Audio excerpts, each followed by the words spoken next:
All right, guys, have we got a show for you? Today's topic is all about how to take advantage of your cheat day and how to think about the food that you like to eat and use that, particularly if there are things that you like to eat that are unhealthy. Use that to motivate you to lose weight. And so the topic of today is how to plan for your cheat day. All right. Now, cheat days, why do you need to have them? Well, it's like this. If I asked you right now, I said, think of, close your eyes and try not to think of the number 6. All right. If I asked you to do that, more than likely, you'll probably start, when you close your eyes, you'll start thinking of the number 6, and it'll be hard to get it out of your mind. In fact, the more you try to put it out of your mind, the more it will stay in there. And so it's quite difficult to block that out, especially when you're trying not to think about it. So the same thing goes with eating food. The more you think about it, the more you think, okay, I'm not going to eat those Doritos, I'm not going to eat that cake. The more you think about it, the more likely you are to actually do it and engage in it, and it becomes a nightmare to block that out of your mind. So what I'm saying today in this video is don't block it out of your mind. In fact, make it a point to plan to eat the things that you want to eat. Look, guys, we're all programmed, biologically speaking, all right, to crave fatty foods. It's what helped our ancestors to survive. Back in the days when people were hunter-gatherers, we'd be out in the bush, or we'd be out in the jungles, in the forests, scavenging for food. And basically you were meals weren't promised. And so the more likely you were to get food in those days, the more likely you were to eat fatty foods in those days, the more likely you would survive, at least until your next meal.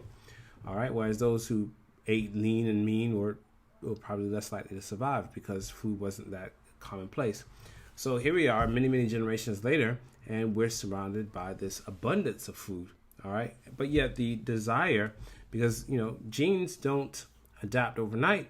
It's not like you can just turn the genes off, that the genes that cause you to crave certain foods. You can't turn those off because the times are different. It takes time for people to adapt. Maybe another 100, 200 generations in the future, perhaps the only people left would be people who are adapted to survive in this kind of environment, an environment of abundance. And those would be people, obviously, probably who could metabolize food quickly, probably would be able to eat anything basically, and be sedentary and yet be healthy. All right, so that's pretty far into the future. But what I want to say today is, well, we can't change our genes. We can't turn our genes off, and we can't wait hundreds of generations to adapt to the current situation where we are faced with an abundance of food and a lot of them very unhealthy food choices. We have to make decisions today. So what I'm telling you today is don't block the fatty foods, the things that you like to eat, the pizza, the nachos, things like that. Don't block them out of your mind. Plan to eat them. So, for example, for me, every Friday is my cheat day. And today what I did was I baked a red velvet cake, and I put some blueberries on top, and I didn't eat the whole cake. Obviously, I had a piece. The rest of it I'll share with my friends.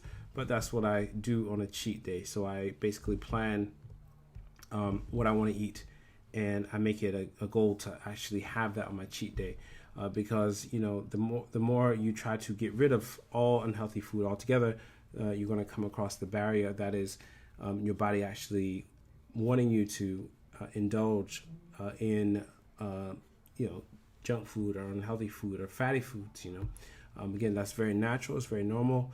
We're biologically programmed. We've evolved to be that way, and so that's fine. But we do realize in the age of abundance, we have to moderate what we eat. And so you still want to have those, but you want to plan it out so that you're not doing that every day. Say you have a cheat day or a cheat month. Sorry, not a cheat month. Where you eat once a day, or you eat once a month, or once a week. Sorry. And so in this way, you can control the amount of fatty foods that you're eating, and at the same time, you're not trying to block out your mind. So that's the only thing you're thinking about. All right, everyone. So like the video, subscribe, comment down below what you'd like to see next, and we'll catch you on the next one.